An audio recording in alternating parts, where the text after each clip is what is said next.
Hello good morning सभी को। आप सभी कैसे हैं और मैं आशा करता हूँ आप लोग ठीक होंगे। तो गाइस, जैसे कि आपको पता है कि हम लोग एसएससी जीडी एग्ज़ाम्स के प्रीवियस ईयर क्वेश्चनों को सॉल्व कर रहे थे। तो उसी श्रृंखला में हम लोग 8 प्रैक्टिस सेटों को सॉल्व कर चुके हैं और आज 9वें प्रैक्टिस सेट को सॉल्व करेंगे। तो गाइस, अगर आप लोग चैनल पे नए हैं तो चैनल को सब्सक्राइब कर लीजिए और बेल आइकन को प्रेस कर लीजिए ताकि मेरा हर वीडियो सबसे पहले आप तक पहुँचे। तो चलिए शुरू करते हैं आज की क्लास को, और वीडियो पसंद आ जाए तो आप लोग लाइक कर दीजिएगा। तो चलिए आज मोटिवेशन स्टेटस के साथ आपकी क्लास को शुरू करते हैं। और लिखा है, जो अपने कदमों की काबिलियत पर विश्वास रखते हैं वही अक्सर मंजिल पर पहुंचते हैं। तो अगर आपके कदमों और काबिलियत पर, आप अपने कदमों पर विश्वास कर रहे हैं तो फिर क्या होगा। जैसे कि हमने कह दिया कि आपको आपकी मंजिल तक जाना है, तो आपके कदमों का चलना भी तो बहुत ज़रूरी है। आप मंजिल तक पहुंचेंगे तभी ना, जब आप अपने कदमों को बढ़ाएंगे। तो आपको अगर आपके कदमों पर भी विश्वास है और आपकी काबिलियत है कि मैं वहां पर जा सकता हूं, तब आप अपनी मंजिल तक आसानी से पहुंच सकते हैं। ठीक है, तो चलिए अब शुरू करते हैं अपनी क्लास को। और आज हम लोग बात करेंगे क्वेश्चन नंबर 81 की। और आज की क्लास का फर्स्ट नंबर आपको लग रहा होगा, लेकिन हम लोग पिछले दिनों से लेकर अभी तक 80 क्वेश्चन को सॉल्व कर चुके हैं और आज हम 81वें क्वेश्चन की बात कर रहे हैं। ठीक है, तो चलिए पढ़िए क्वेश्चन क्या लिखा हुआ है। देखिए, निम्नलिखित में से कौन सा देश I2U2 ग्रुपिंग से संबंधित है। I2U2 ग्रुपिंग का मतलब होता है कि एक ऐसी संस्था है जिसमें 4 देश शामिल हैं। कितने देश शामिल हैं? 4 देश शामिल हैं। और इसमें 4 वो कौन से देश हैं ये आपको बताना हुआ है। और ये गाइस, ये क्वेश्चन जो है ये यूपी लेखपाल 2022 में पूछा गया सवाल है। अगर आपको यकीन ना हो तो आप लोग पेपर उठा लीजिएगा और पेपर आप लोग देख लीजिएगा, और उसमें ये I2U2 का प्रश्न आपको मिल जाएगा। और हूबहू क्वेश्चन ये वही है। देखिए क्या लिखा हुआ है, I2U2 ग्रुपिंग से संबंधित कौन कौन है। तो देखो, एक आई का मतलब हो गया अपना इंडिया। ठीक है, एक आई का मतलब हो गया इंडिया और एक आई से हो गया इजराइल। ठीक है, क्या हो गया? इजराइल। ठीक है, एक आई से इंडिया और एक आई से इजराइल। अब 2 यू बचे हैं भाई। यू का मतलब होगा कि U2 होंगे, तो एक यू से हो गया USA और एक यू से हो गया UAE। ठीक है, तो यानी कि इंडिया, इजराइल, USA और UAE, इसमें 4 देश शामिल हैं I2U2 ग्रुपिंग में। तो सबसे पहला ऑप्शन देख लीजिए क्या लिखा हुआ है, Bharat, Israel, UAE, USA। Bharat, Ireland, UK, USA। क्या मैंने UK की बात की ना? नहीं। जैसे ही हमने UK की बात नहीं की तो इसका मतलब बी ऑप्शन क्या हो गया? कट गया। भारत, ईरान, मैंने ईरान की बात की क्या? नहीं की ना, तो इसका मतलब ये भी खत्म हो गया। मैंने इटली की कहीं बात की? नहीं की ना, तो ये अपने आप से गलत हो गया। और एक ही ऑप्शन आपके पास बचा हुआ है, option number A is correct. यानी कि इसमें भारत, इजराइल, UAE और USA शामिल है। इस I2U2 का गठन जो है 2021 में किया गया था। और ये गठन इसलिए किया गया क्योंकि अब्राहम समझौते में द्विपक्षीय शांति समझौते को बनाए रखना ही मुख्य इसका उद्देश्य था।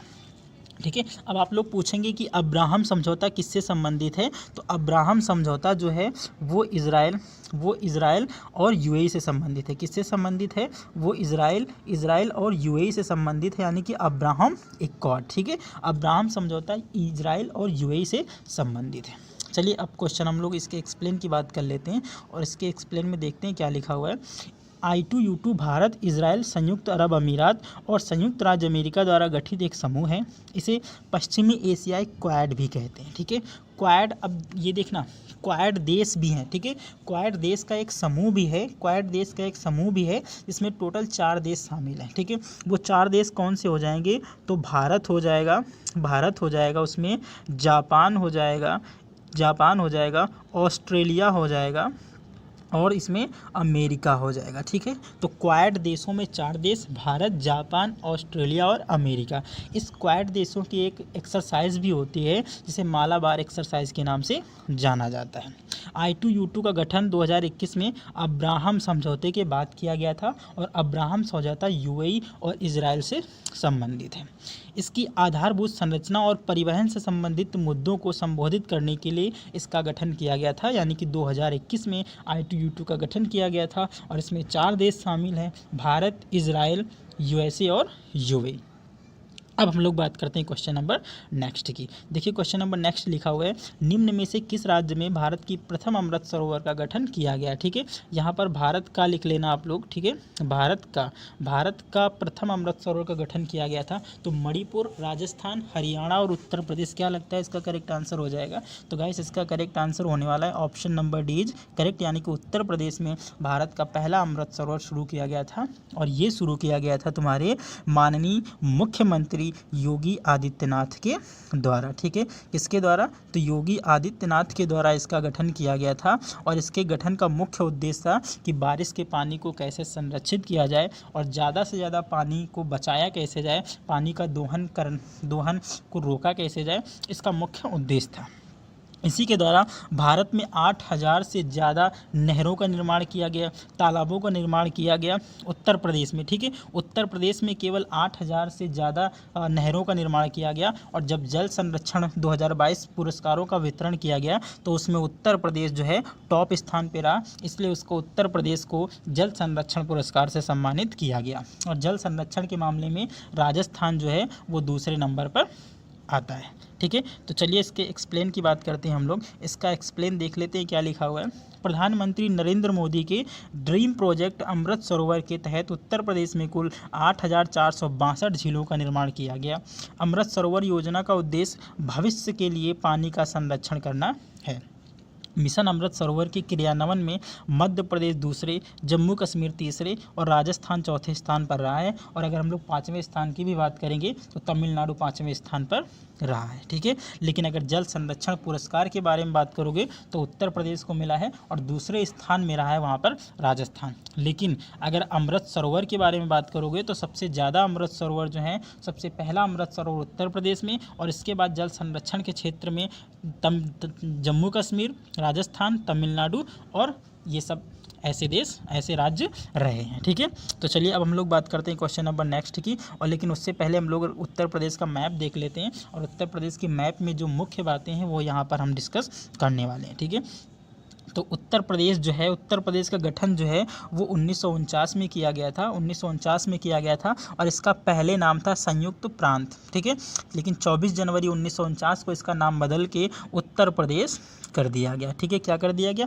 उत्तर प्रदेश कर दिया गया। और उत्तर प्रदेश जो है भारत के 8 राज्यों से अपनी सीमा को साझा करेगा और एक यूनियन टेरिटरी यानी कि दिल्ली से भी अपनी सीमा को साझा करता है। उत्तर प्रदेश के मुख्यमंत्री की बात करोगे तो योगी आदित्यनाथ हो जाएंगे। और यहाँ के अगर राज्यपाल की बात करोगे तो आनंदीबेन पटेल यहाँ की राज्यपाल हो जाएंगी। यहाँ की अगर राज्यसभा सीटों की बात करोगे तो यहाँ की राज्यसभा जो सीटें हैं वो 31 हैं। और लोकसभा सीटों की बात करोगे तो यहाँ पर 80 लोकसभा सीटें हैं। और अगर विधानसभा सीटों की यहाँ पर हम लोग बात करें तो विधानसभा सीटें यहाँ पर 403 विधानसभा सीटें हैं उत्तर प्रदेश में। लेकिन उत्तर प्रदेश में विधान परिषद भी है और जो उत्तर प्रदेश में विधान परिषद है उसमें कुल 100 सीटों को शामिल किया गया है। ठीक है, तो उत्तर प्रदेश 8 राज्यों से सीमा साझा करेगा और एक केंद्र शासित प्रदेश। अगर पूछे राज्य और केंद्र शासित प्रदेश को मिलाकर उत्तर प्रदेश कितने भारतीय राज्यों और संघ शासित प्रदेशों से अपनी सीमा को साझा करता है तो 9 हो जाएंगे। उत्तर प्रदेश में लोकसभा सीटें 80 हो जाएंगी, राज्यसभा सीटें 31 हो जाएंगी और विधानसभा सीटें 403 हो जाएंगी। और विधान परिषद की सीटों की बात करें तो 100 सीटें हो जाएंगी। वर्तमान में मुख्यमंत्री यहाँ पर योगी आदित्यनाथ हैं और आनंदीबेन पटेल यहाँ की राज्यपाल हो जाएंगी। ठीक है, उत्तर प्रदेश की सबसे पहली महिला राज्यपाल कौन थी? तो सरोजनी नायडू उत्तर प्रदेश की सबसे पहली महिला राज्यपाल थी। और उत्तर प्रदेश के पहले मुख्यमंत्री कौन थे? तो पंडित गोविंद बल्लभ पंत। ठीक है, पंडित गोविंद बल्लभ पंत यहाँ के कौन थे? तो ये उत्तर प्रदेश के पहले मुख्यमंत्री थे। चलिए, आई होप क्वेश्चन आपको समझ में आ गया होगा। तो चलिए हम लोग बात करते हैं क्वेश्चन नंबर नेक्स्ट की। और देखिए क्वेश्चन नंबर आज का 83 है। निम्नलिखित में से किस राज्य में हाल ही में यूरेनियम खनन भंडार पाए गए हैं? देखो यूरेनियम है, यूरेनियम के विश्व में सबसे ज़्यादा भंडार जो है, वो कनाडा में पाए जाते हैं। ठीक है, कनाडा में विश्व के सबसे ज़्यादा यूरेनियम के भंडार कनाडा में पाए जाएंगे। और भारत में भी यूरेनियम पाया जाता है और भारत में सबसे ज़्यादा यूरेनियम जो है वो आंध्र प्रदेश में पाया जाता है। कहाँ पर? आंध्र प्रदेश में पाया जाता है। और दूसरे नंबर में झारखंड में पाया जाता है। ठीक है, तो झारखंड में आंध्र प्रदेश में भारत के यूरेनियम पाया जाता है, लेकिन हाल ही में यूरेनियम के खनन भंडार कहाँ पाए गए हैं? तो इसका राइट आंसर हो जाएगा राजस्थान में। राजस्थान का एक ज़िला है जिसको बोलते हैं सीकर, ठीक है। राजस्थान के सीकर ज़िले में 1000 से ज़्यादा हेक्टेयर भूमि में खनन भंडार पाए गए हैं यूरेनियम के, ठीक है। तो इसका राइट आंसर हो जाएगा ऑप्शन नंबर डी, यानी कि राजस्थान एक्सप्लेन की। और राजस्थान के सीकर ज़िले में जो खंडेला में स्थित है 1086.46 हेक्टेयर क्षेत्र में 12 मिलियन टन यूरेनियम और इससे अन्य जुड़े मिनरल्स की खोज की गई है। इससे प्रदेश में निवेश के साथ साथ रोजगार भी बढ़ेगा। देश में सर्वाधिक यूरेनियम जो है वो आंध्र प्रदेश में पाई जाती है और झारखंड में भी यूरेनियम के सीमित भंडार पाए जाते हैं, मैंने आपको पहले ही डिस्कस कर दिया था। चलिए अब देखते हैं, हम कुछ ऐसे राज्य देख लेंगे जहां पर मुख्य रूप से कुछ खनिज पाए जाते हैं और उसकी ट्रिक से भी हम लोग याद रखेंगे ताकि हम कभी भी इनको भूलें ना। और ये बहुत ही ज़रूरी होते हैं, हर पेपर में एक ना एक क्वेश्चन आ जाता है, तो आप लोग इसको अटेंड करिएगा, छोड़िएगा नहीं। और मैं गारंटी लेता हूँ आज के बाद आप लोग कभी खनिज और उससे जुड़े राज्य आप लोग आज से भूलने वाले नहीं हैं, ठीक है। तो देखिए क्या लिखा हुआ है, हीरा तो आप लोग जानते हैं कहाँ पाया जाता है, मध्य प्रदेश में पाया जाता है। और हीरा की एक प्रसिद्ध खान है पन्ना की खान, ठीक है। कौन सी है? पन्ना की खान है जो मध्य प्रदेश में स्थित है, वहीं पर हीरा पाया जाता है। अब अगर भारतीय हीरा संस्थान की बात करोगे तो सूरत जो है गुजरात में स्थित है। भारत में सबसे ज़्यादा हीरा पाया तो जाएगा राजस्थान में, लेकिन अगर हीरा संस्थान पूछ ले तो वो गुजरात में स्थित है। चांदी कहाँ स्थित है? चांदी कहाँ पाई जाएगी? तो चांदी पाई जाएगी राजस्थान में। और इसको याद करने की ट्रिक है कि राजा अगर आपको राजपाट मिल जाए तो आपकी तो चांदी ही चांदी है भाई, सही है ना। आपको अगर राजपाट मिल जाए, सेतमेत में आपको राजपाट मिल जाए तो आपकी चांदी ही चांदी है, यानी कि राजस्थान में क्या पाई जाएगी? तो चांदी पाई जाएगी। आप लोगों को मैं एक शब्द बता दूं, क्रो मीन्स होता है कौवा, और कौवा को अगर कुछ भी अगर उसकी तरफ देख भी लो तो कौवा क्या हो जाता है? कौवा उड़ जाता है। यानी कि क्रोमाइट जो है वो कहाँ पर पाई जाएगी? उड़ीसा में पाई जाएगी, और उड़ीसा के साथ साथ झारखंड में भी पाई जाएगी। और क्रो शब्द जहाँ पर भी आ जाए, क्रोमाइट हो गया, क्रोमियम हो गया, क्रोमेट हो गया, जहाँ पर भी क्रो शब्द आ जाए तो आपको आँख मीच के उड़ीसा को टिक कर देना है, ठीक है। इसके बाद सीसा जो है वो राजस्थान में सबसे ज़्यादा पाया जाएगा, और सीसा को लेड भी बोलते हैं। लेड का फार्मूला होता है Pb, ठीक है। इसको लेड भी बोलते हैं और ये सीसा राजस्थान में पाया जाता है। और राजस्थान के अलावा इसको जमशेदपुर झारखंड में भी पाया जाता है। यहीं पर टिस्को कंपनी झारखंड में स्थित है, यानी कि जमशेदपुर में, जिसकी स्थापना 1905 में हुई थी।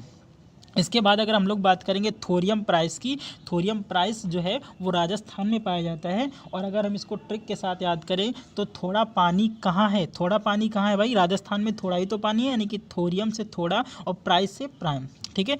थोड़ा पानी कहाँ है भैया? थोड़ा पानी राजस्थान में है ना, क्योंकि वहाँ बारिश कम होती है। भारत में सबसे ज़्यादा बारिश कहाँ होती? तो मेघालय, चेरापूंजी, मौसिनराम में। और सबसे कम बारिश कहाँ होती? तो आप लोग बता दोगे, राजस्थान में 125 सेंटीमीटर से भी कम बारिश होती।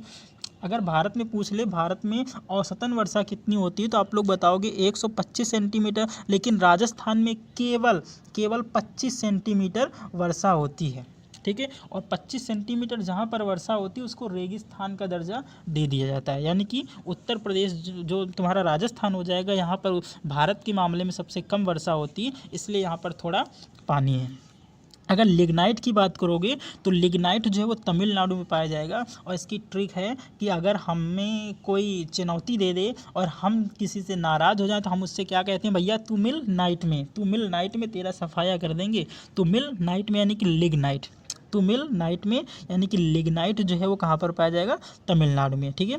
तो आप लोगों को समझ में आ रहा है कि नहीं? जल्दी से बता दीजिए कमेंट बॉक्स में, जल्दी बताइए मुझे, ठीक है।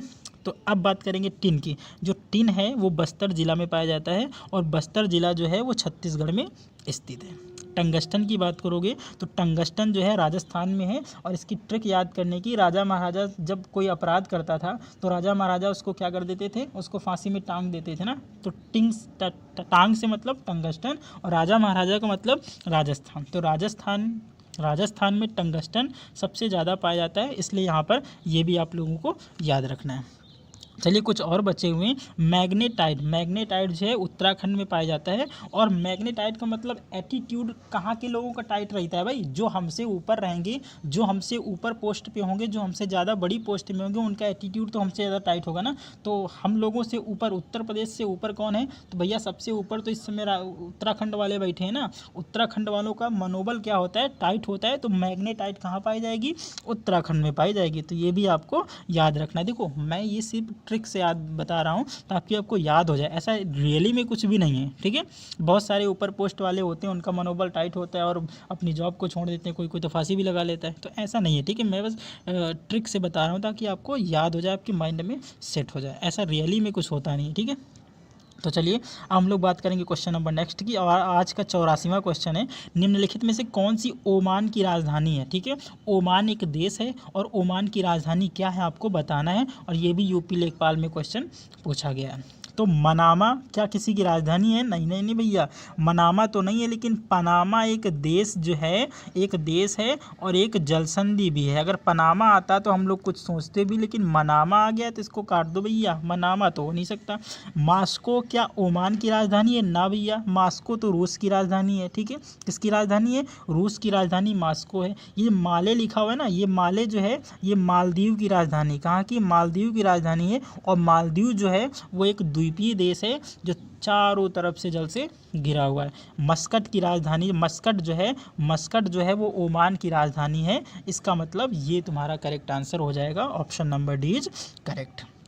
चलिए अब हम लोग बात कर लेते हैं ओमान के बारे में। और ओमान का मैप मैं भी आपको दिखा दे रहा हूँ, ठीक है, ताकि आपको कोई भी कन्फ्यूज़न ना रहे।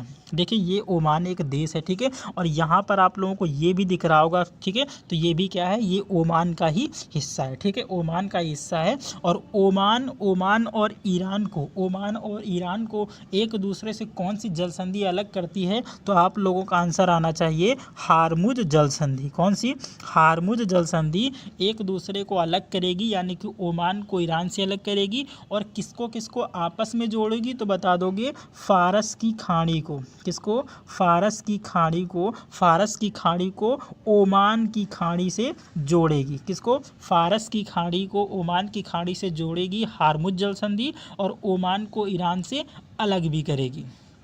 इसका मतलब ओमान की राजधानी है मस्कट, और ओमान का पड़ोसी देश जो है वो यूएई से भी अपनी सीमा साझा करेगा, और किससे, तो और सऊदी अरब से भी सीमा साझा करेगा। और इसके बाद दक्षिण में जो है ये यमन से सीमा साझा करेगा। और इसके पूर्व में जो है वो हिंद महासागर स्थित है, पूर्व में हिंद महासागर, जबकि 3 देश यूएई, सऊदी अरब और यमन से अपनी सीमा को साझा करेगा। चलिए अब हम लोग बात करते हैं क्वेश्चन नंबर नेक्स्ट की, और देखते हैं क्वेश्चन नंबर नेक्स्ट में क्या लिखा हुआ है। लेकिन उससे पहले मैं यहाँ पर कुछ बताना चाहता हूँ। ओमान की राजधानी मस्कट है। ओमान की मुद्रा आपको याद रखना है। तो ओमान की मुद्रा क्या है, तो ओमान की मुद्रा है रियाल। ओमान का सबसे बड़ा नगर जो है वो मस्कट इसकी राजधानी ही है। और राजभाषा यहाँ की है अरबी। यहाँ पर मुख्य भाषा जो है वो अरबी बोली जाती है। और यहाँ के जो निवासी हैं वो ओमानी कहलाते हैं। सरकार यहाँ पर पूर्ण तानाशाही है, यानी कि पूर्ण राजशाही है। यहाँ पर जो पैदा होता है राजा के बाद राजा के बेटा राजा बनता है। वैसे ही यहाँ पर सरकार, यानी कि सुल्तान हैथम बिन तारिक अल सईद यहाँ के क्या हैं, यहाँ के सुल्तान हैं। और यहाँ के चांसलर जो हैं वो फ़हन इब्न महमूद अल सईद यहाँ के चांसलर होने वाले हैं, ठीक है। तो चलिए अब हम लोग बात करते हैं क्वेश्चन नंबर नेक्स्ट की। और आज का 85वां क्वेश्चन है, निम्नलिखित में से कौन से भारत के 2 पड़ोसी द्वीप देश हैं। यहाँ पे आप लोग अच्छे से इसको सवाल पढ़ लीजिएगा। यहाँ पे देख लेना, यहाँ पे लिखा हुआ द्वीपीय देश हैं। यहाँ की ये ना समझ लेना कि पड़ोसी देश के बारे में पूछ रहा है, ठीक है। द्वीपीय देश पड़ोसी कौन से हैं जो भारत के पड़ोसी हैं। क्या सेशल्स तो एक द्वीप है, ठीक है भाई, मैंने सेशल्स मान लिया कि ये भारत का द्वीपीय पड़ोसी देश है। लेकिन क्या ऑस्ट्रेलिया भारत का पड़ोसी देश है ना, नहीं ना। इसका मतलब ये तो भैया काट दो, पहला ऑप्शन इसका गलत होगा कि ऑस्ट्रेलिया ऑप्शन में दे रखा था। इसके बाद श्रीलंका, मालदीव। श्रीलंका तो भारत का पड़ोसी देश है, लेकिन ये द्वीप भी है। और मालदीव जो है ये भी भारत का पड़ोसी देश है, और साथ में ये क्या है, एक द्वीप भी है। इसका मतलब करेक्ट आंसर तुम्हारा बी होने वाला है। लेकिन हम लोग सी और डी ऑप्शन को भी देख लेते हैं। मालदीव तो भाई एक द्वीपीय देश है, लेकिन म्यांमार एक द्वीपीय देश नहीं है। द्वीपीय देश का मतलब होता है ऐसा देश जो चारों तरफ से जल से घिरा होता है, लेकिन म्यांमार तो चारों तरफ से जल से घिरा हुआ नहीं है ना। इसका मतलब ये गलत हो जाएगा। लेकिन अगर तुमसे पूछता कि भारत के पड़ोसी देश कौन कौन से हैं, तो म्यांमार हो जाता, लेकिन मालदीव ना होता। भैया मालदीव तो एक द्वीप है ना। इसके बाद डी देखिए, लक्षद्वीप और श्रीलंका। लक्षद्वीप तो भारत का एक केंद्र शासित प्रदेश है इसमें तो, जबकि देश के बारे में पूछा गया था, इसका मतलब ये भी गलत आंसर हो जाएगा। और ऑप्शन नंबर बी तुम्हारा करेक्ट आंसर है, श्रीलंका और मालदीव। ठीक है, तो चलिए क्वेश्चन नंबर नेक्स्ट के बारे में बात करते हैं। और 86वां क्वेश्चन है, निम्नलिखित में से किस शहर को राजस्थान का सफ़ेद शहर कहा जाता है? और इसका आंसर आंख मीच के आप लोग लगा दीजिएगा, उदयपुर इसका करेक्ट आंसर हो जाएगा। उदयपुर को राजस्थान का सफ़ेद शहर कहा जाता है। और इसका सफ़ेद शहर इसको इसलिए कहा जाता है क्योंकि यहाँ पर मुग़ल कालीन जो इमारतें हैं, संगमरमर की इमारतें हैं, बहुत ज़्यादा हैं। क्योंकि जो मुग़ल काल में ताजमहल बनाया गया था, वो मकराना का जो पत्थर थे राजस्थान में थे, वहीं से लाया गया था। तो राजस्थान में पत्थर बहुत पाए जाते हैं। और यहाँ पे जब मुग़ल कालीन को लोगों ने देखा कि ताजमहल इतना सुंदर है, तो उन्होंने भी अपनी घरों और अपनी भवनों का निर्माण किससे करवाना चालू कर दिया? तो मकराना से लाए गए पत्थरों से निर्माण चालू करवा दिया। तो उदयपुर में सबसे ज़्यादा सफ़ेद भवन है, यानी कि संगमरमर से निर्मित घर हैं, इसलिए उदयपुर को सफ़ेद शहर भी कहा जाता है। ठीक है, तो इसका करेक्ट आंसर हो जाएगा उदयपुर। इसके बारे में देख लेते हैं। उदयपुर को राजस्थान का स्वायत्त शहर कहा जाता है। शहर के विभिन्न संगमरमर के महलों में सफ़ेद रंग प्रमुख है। यह सफ़ेद शहर इसलिए क्योंकि यहाँ असंख्य आश्चर्यजनक झीलों और सुंदर संगमरमर की वास्तुकला का घर है।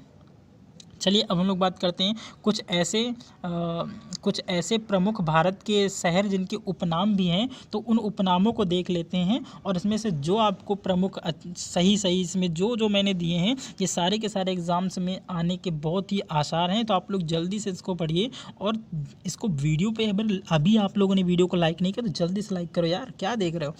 देखिए पहला लिखा हुआ है क्वीन ऑफ डेक्कन, यानी कि डेक्कन। ठीक है, डेक्कन की रानी किसे कहते हैं? तो पुणे को डेक्कन की रानी कहा जाता है। मसालों का बगीचा किससे कहा जाता है? तो मसालों का बगीचा केरल को कहा जाएगा। जबकि भारत का पीटर्सबर्ग किसको कहा जाता है? जमशेदपुर को कहा जाता है। भारत का प्रवेश द्वार जो है मुंबई को कहा जाता है। जबकि डायमंड हार्बर के नाम से कोलकाता को जाना जाता है। बुनकरों का शहर जो है पानीपत हरियाणा में स्थित है। ईश्वर का निवास स्थान प्रयागराज को कहा जाता है। प्रयागराज को ईश्वर का स्थान इसलिए कहा जाता है क्योंकि यहाँ पर संगम है और यहाँ पर हिंदू धर्म के बहुत सारे आस्थाओं से जुड़े मंदिर हैं और यहाँ पे हिंदू धर्म को मानने वाले सबसे ज़्यादा लोग हैं, इसलिए यहाँ पर ईश्वर का घर भी कहा जाता है इसे प्रयागराज को। 7 टापुओं का नगर जो है मुंबई को कहा जाता है। जबकि अंतरिक्ष का शहर जो है वो बेंगलोर को कहा जाता है। बेंगलोर में ही इसरो भी स्थित है, इसलिए इसको क्या बोलते हैं? अंतरिक्ष का शहर के नाम से बेंगलुरु को जाना जाता है। अब चलते हैं हम लोग कुछ और के बारे में देखेंगे। और देखिए लिखा हुआ है सोया प्रदेश के नाम से किसे जानते हैं? तो मध्य प्रदेश में सबसे ज़्यादा सोयाबीन का उत्पादन होता है, इसलिए इसको सोयाबीन यानी सोया प्रदेश के नाम से भी जाना जाता है। पूर्व का पेरिस जयपुर को कहते हैं और पहाड़ी की मल्लिका नेतरहाट को कहते हैं। पहाड़ी की मल्लिका के नाम से नेतरहाट को जानते हैं। और झीलों का नगर जो है वो श्रीनगर है। भारत में झीलों का नगर किसे कहा जाता है? तो श्रीनगर को कहा जाता है। जबकि कोयला नगरी के नाम से धनबाद झारखंड को जाना जाता है। सूर्य नगरी जोधपुर, ठीक है, जोधपुर राजस्थान में है। जबकि भारत का टॉलीवुड किसे कहते हैं? तो भारत का टॉलीवुड कोलकाता को कहा जाता है। राष्ट्रीय राजमार्ग का चौराहा कानपुर है। और जबकि जुड़वा नगर हैदराबाद और सिकंदराबाद के नाम से जाने जाते हैं। पश्चिम का बंगाल का शोक किसको बोलते हैं? दामोदर नदी को बोलते हैं। जबकि बिहार का शोक बोलते हैं कोसी नदी को। सूती वस्त्रों की राजधानी जो है मुंबई है। जबकि भारत का बोस्टन किसे कहते हैं? तो अहमदाबाद को भारत का बोस्टन कहा जाता है। कुछ और हैं, कुछ और देख लेते हैं, उसके बाद हम लोग क्वेश्चन नंबर नेक्स्ट की तरफ बढ़ेंगे।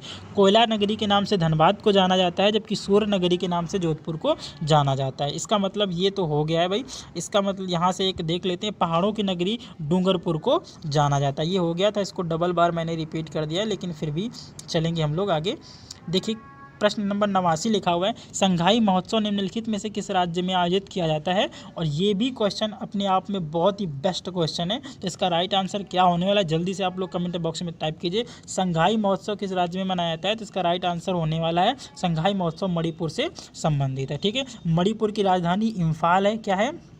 मणिपुर की राजधानी इम्फाल है। और मणिपुर के वर्तमान में मुख्यमंत्री कौन है, जल्दी से कमेंट बॉक्स में आप लोग टाइप कर दीजिए। तब तक मैं कुछ प्रमुख उत्सव व त्योहारों के नाम मैं बता दे रहा हूँ। सिरऊ लिली फेस्टिवल कहाँ मनाया जाता है, तो जल्दी से कमेंट बॉक्स में बताइए सिरऊ लिली फेस्टिवल कहाँ मनाया जाता है। जबकि संगाई फेस्टिवल जो है मणिपुर में मनाया जाएगा।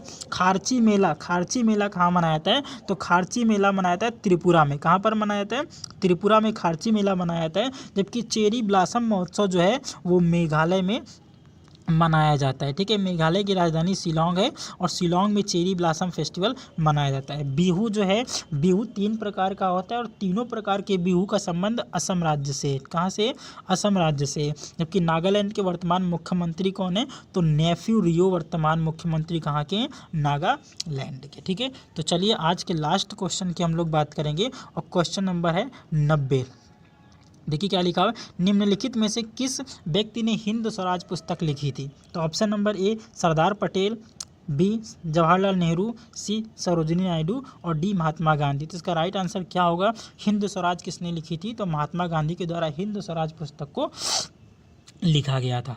ओके, अब हम लोग बात कर लेते हैं कि जवाहरलाल नेहरू के द्वारा कौन सी पुस्तक लिखी गई थी। तो जवाहरलाल नेहरू के द्वारा पुस्तक लिखी गई थी भारत एक खोज। कौन सी पुस्तक, भारत एक खोज पुस्तक लिखी गई थी किसके द्वारा, तो जवाहरलाल नेहरू के द्वारा। सरोजिनी नायडू की पुस्तकों का मैंने जिक्र किया है एक्सप्लेन में, देख लीजिए। लेकिन पहले हम सबसे महात्मा गांधी की पुस्तकों के बारे में जान लेते हैं। और महात्मा गांधी ने कुल 9 पुस्तकों को लिखा था। उनमें से सबसे पहले जो उनकी आत्मकथा हो जाएगी उसका नाम है सत्य के साथ मेरे प्रयोग, अथवा उनकी ये आत्मकथा है मेरी जीवन कथा। राम नाम इनकी दूसरी पुस्तक है और मेरे सपनों का भारत ये इनकी तीसरी पुस्तक है। संक्षिप्त आत्मकथा भी इसने लिखा है। और दक्षिण अफ्रीका का सत्याग्रह भी इनकी 5वीं पुस्तक है। अगर छठी पुस्तक के बारे में बात करोगे तो इतिहास इनकी छठी पुस्तक है। और गीता बोध यानी कि गीता रहस्य या फिर गीता रहस्य जो है वो बाल गंगाधर तिलक की है। जबकि गीता बोध जो है ये महात्मा गांधी की पुस्तक है। बापू की सीख और हिंद स्वराज ये इनकी 9वीं पुस्तक हो जाएगी। ठीक है, तो महात्मा गांधी की पुस्तकों को मैंने सबको लिख दिया। और अगर आप लोगों को PDF चाहिए होगा तो PDF आप लोग कमेंट बॉक्स में टाइप कर दीजिएगा कि हमें PDF चाहिए, तो हम आपको PDF प्रोवाइड करा सकते हैं। ठीक है, लेकिन आप लोग कमेंट बॉक्स में आपको टाइप करना पड़ेगा। सरोजिनी नायडू की पुस्तकों के बारे में अगर हम लोग बात करेंगे तो broken wings songs of love ये सरोजिनी नायडू की पुस्तक है। और डेथ एंड डेस्टिनी इनकी दूसरी पुस्तक है। जबकि मैंने बताया था डिस्कवरी ऑफ इंडिया यानी कि भारत एक खोज, discovery of India Pandit Jawaharlal Nehru की प्रमुख पुस्तक है। और पंडित जवाहरलाल नेहरू को जो है वो चाचा नेहरू के नाम से जाना जाता है। और 14 नवंबर को इनका जन्म होता है और उसी दिन मनाया जाता है बाल दिवस। ठीक है, तो आज की क्लास कैसी लगी आप लोग जल्दी से कमेंट बॉक्स में बता दीजिए। और अगर चैनल पे नए हैं तो चैनल को सब्सक्राइब कर लीजिएगा। मिलते हैं 10वें प्रैक्टिस सेट के साथ, तब तक के लिए bye, take care, bye bye.